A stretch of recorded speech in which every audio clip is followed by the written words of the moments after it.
Jordan Sealander. I am also here for No Grave for the Dead. I directed it, and I mean, you know, yeah.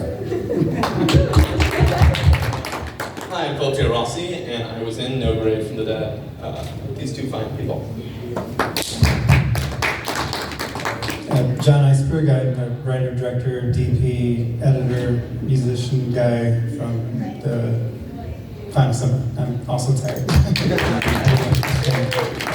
going to start with the people from Dilemma here, everybody. First question is, what made you choose Christmas as your backdrop? That's a question for you. I just love Christmas. Christmas, like for me, that's. I do too. Yes, it's the best. I don't know, all the action movies in the '80s and all that. I just love it. Okay. I love the contrast in it. I love how you've got something joyful and then something terrible happening all at one Yes, time. that's So, the fun of it, right? Absolutely. Yeah. And you said that you co-produced this. Yeah, we did together. We're Two of together. us. Okay. Yeah. You want to go into a little bit of how that process works, who does what, and the challenges and maybe the glory associated with that as well? So you actually helped me a lot with the casting, everybody and all of that. So we actually split all of those tasks, right?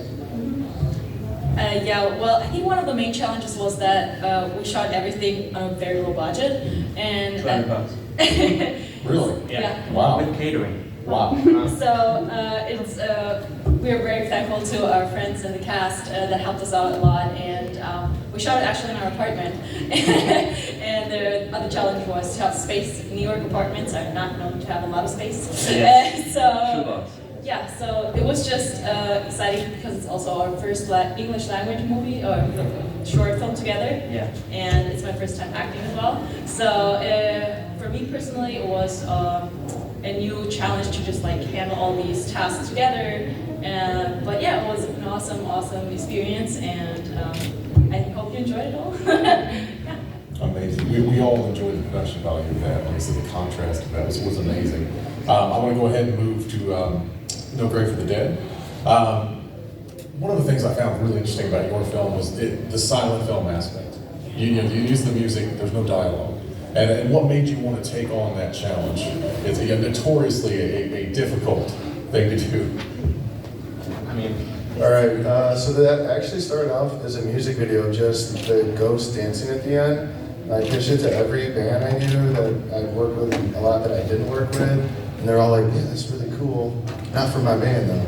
And so I was just like, okay, so we've had this idea for so long. Coming out of the pandemic, it was just kind of like a lot going on, and couldn't really get a sound guy necessarily, a little stir crazy, so we ended up just kind of deciding like, well, at that point we had expanded it, I guess, so, added all the stuff at the beginning, not just in the graveyard, well, not even the graveyard, but just a, field, and we decided at that point that we were just gonna kind of limit the dialogue or anything like that, just try and keep it in the spirit of its initial inspiration. I thought it really worked. I was amazed by how the music and the different styles are. You can mention it there, yeah. Did you? I was gonna throw some in there. It's really bold. Like normally you have to explain to people how silent films worked and why they worked and how they, And this one, it literally just presents itself, and that's a really amazing achievement. For the actors on board, I have another question. You are so still in some of these scenes when you're dead. What is the process to go through that? Was there a lot of preparation to All this? right. Well, so I used to be in a professional ballet company when I was younger for, about 10 years. And so a lot of dance came into play for that. And then there was the one scene where, I don't blink at all. And I was literally just thinking, okay, make Jordan proud. Let's really, wow, And then I was like, wow, I held it really long. I just tapped Corey on the shoulder and I was like, you can tell me. I also had my contacts in, and so they were like glazed over, and I was like, okay, I think I can actually hold this. Very tired, very late at night.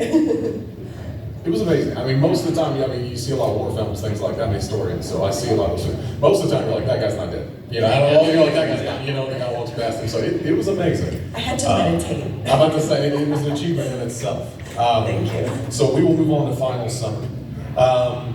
The archetype of a survivor is obviously very, very well portrayed in this film. I want to know if you can talk a little bit about why that was so important or key components Sure. in filmmaking. Yeah, I'm also one too. And so a lot of the film was very personal. Like I was in a pretty terrifying relationship with someone who was basically, you know, if you've heard of malignant, narcissistic, sociopathic, antisocial personality disorder kind of stuff. And it's just a terrifying place to be. And you know, I got PTSD from it. I was also teaching kids in middle school who had emotional disabilities, and they all had PTSD, and they've all been through abuse. And so I wanted to put a lot of that into the film because when you go through something so insane, you know, it's hard to relate to anybody and really to understand or to get them to see like what you've been through. And I went to see Gone Girl, and I was completely floored and extremely triggered by how realistic like the villain was in that. And so I wanted to bring something that was like more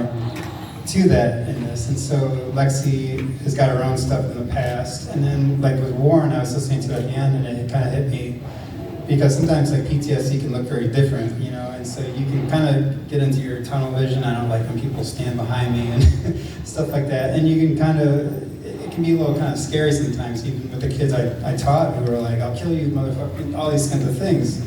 And it's just all that anger and stuff inside. And so I felt like it was interesting to me to have it where the person who's the boogeyman of the film and then the final girl meet at the end, and they have this kind of release, you know. And it's like and even like at the end, like with Peter, originally we're gonna have them kind of like, oh, you know, like maybe a romantic thing. But I felt like when he sees her in the hospital at the end and they're looking at each other, they recognize each other as survivors and not just like, oh, maybe I'll get with her or something.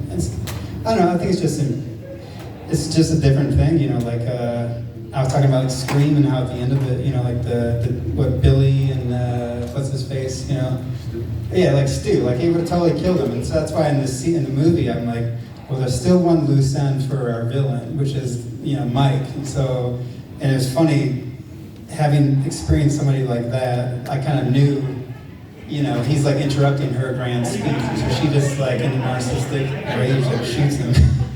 But she's gonna do it eventually. But I think just to me, it's like, they always say like when you're an indie filmmaker, like, you know, like do something that's personal to yourself because it's so hard to make film. And you're gonna go through every last crazy, insane thing. So do something personal and you'll see through it. Anyway. So, yeah, that's great. Thanks. Does anybody in the audience have any questions?